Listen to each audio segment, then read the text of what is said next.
second chapter of Mark, we have Jesus healing. And he's traveling around the countryside, and people are flocking in to hear him teach and to perhaps witness a miracle and perhaps to be healed. Compassion, of course, was something Jesus had a lot of. He would see pain and suffering and turn aside and heal and help.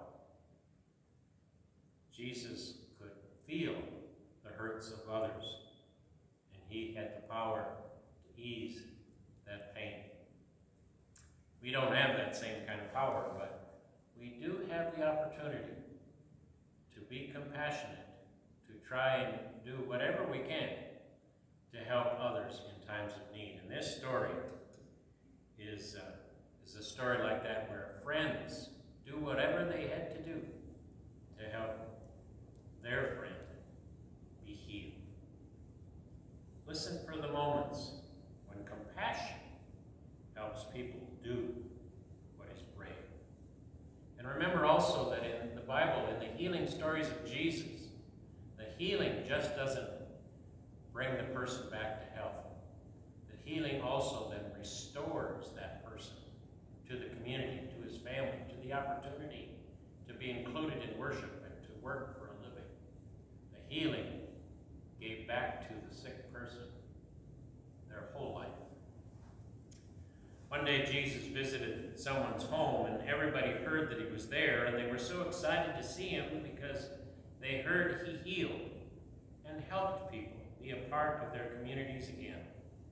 A friend who was paralyzed from birth had his friends take him to see Jesus.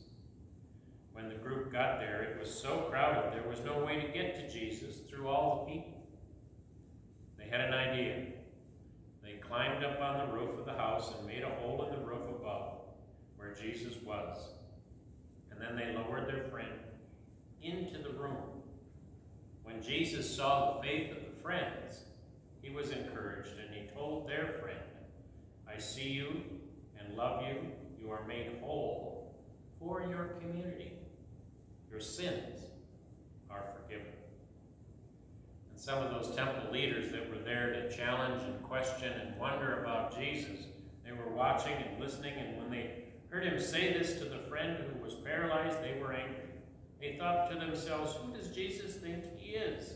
Only God can forgive sin." Jesus could tell the scribes disagreed with him.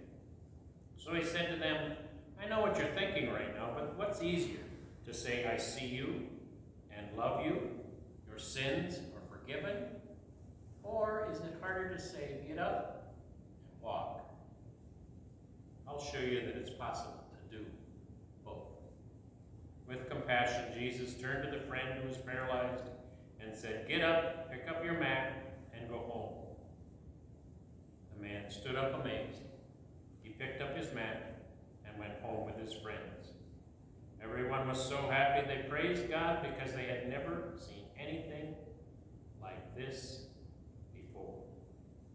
This man was healed by Jesus, but not without the compassion of his friends, who did whatever it took to bring their friend to the Messiah, the Christ, the healer, Jesus.